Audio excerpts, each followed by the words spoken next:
Continuamos entonces hablando sobre documentos administrativos, y los documentos administrativos también está la instancia. La instancia es un documento que se utiliza para solicitar algo a la administración pública. Con menor frecuencia también se utiliza en el ámbito privado cuando la petición se dirige de un particular a otra persona. Es una solicitud. Vaya, a grandes rasgos es una solicitud que se hace. El siguiente documento es un memorando.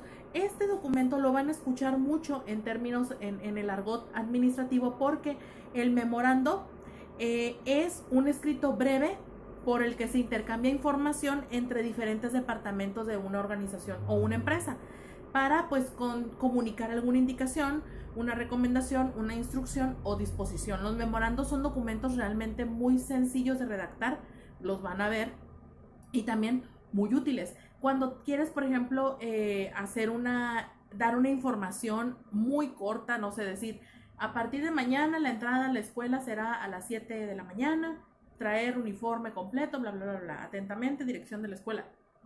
Es un memorando. Y el memorando tiene una característica muy particular, que es la misma información para todos, ¿ok? Esa es, el memorando es algo muy cortito, ¿sale? El siguiente documento que vamos a manejar será un recibo. Un recibo es una constancia que sirve para certificar que se ha pagado un determinado hecho. Los recibos los tenemos en todas partes, en las tiendas, en los supermercados, en el banco. Todas las actividades y transacciones económicas ameritan un recibo. ¿Por qué? Porque es la comprobación de que de que recibiste un servicio, y aparte de que ese servicio se pagó, se generó en tal fecha, y es un comprobante fiscal.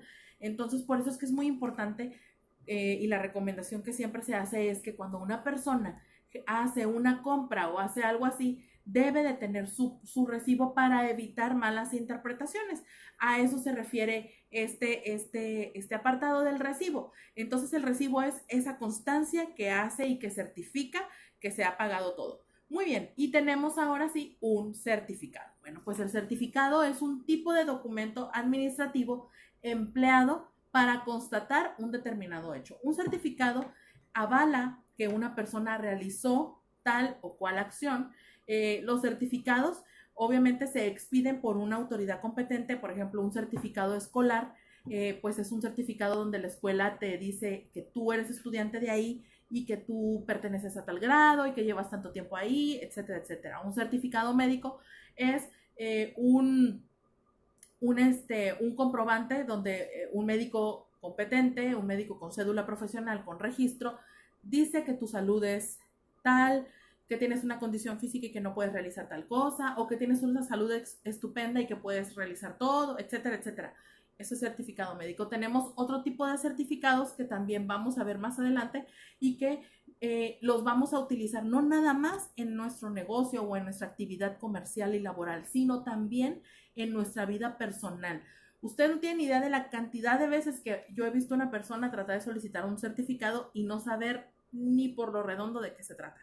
Conocer los nombres de estos documentos ayuda mucho, porque si tú dices, quiero una carta, pero no todos son cartas, muchachos, sino que hay memorándums, circulares, currículums, avisos, reportes, etcétera, etcétera. Hay muchos documentos y hay que aprender a manejarlos con el nombre que son, pues para evitar confusiones.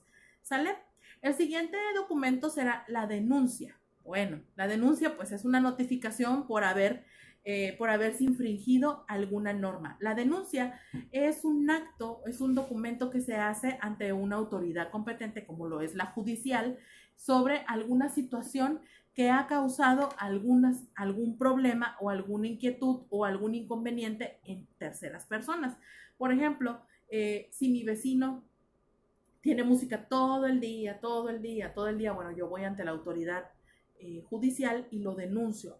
Es decir, no es que lo acuse, sino que hago un procedimiento legal donde establezco por escrito los motivos por los cuales yo estoy quejándome en contra de ese vecino, y que pido que se le proceda legalmente para que haya una sanción o una amonestación o lo que sea.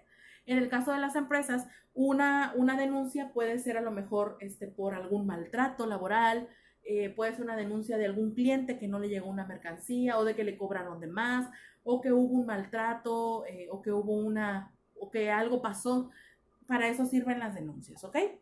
Tenemos también entre los documentos administrativos las declaraciones, y la declaración es un testimonio jurado o prometido ante instituciones. Esa es una declaración. Tenemos uno de los documentos más importantes en el ámbito mercantil, que será el contrato.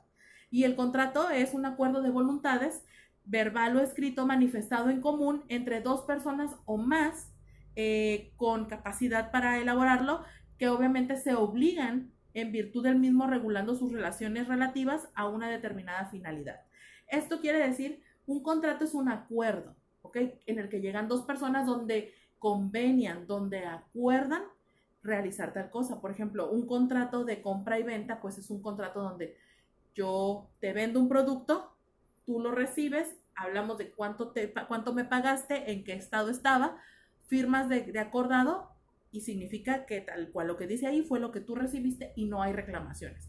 Entonces un contrato puede ser también un contrato laboral, bueno, que es el acuerdo que se firma cuando ingresas a una dependencia a trabajar, y entonces en ese acuerdo laboral, en ese contrato laboral se establecen tus horarios, tus sueldos, tus prestaciones, tus obligaciones, tus responsabilidades, tus derechos, etcétera, etcétera. Para eso sirve, para dejar por escrito un acuerdo entre dos partes, ¿ok? Entonces, eso sería la información correspondiente a los documentos administrativos. En el último video, que va a ser un video más cortito, voy a hablarles sobre lo que es un registro.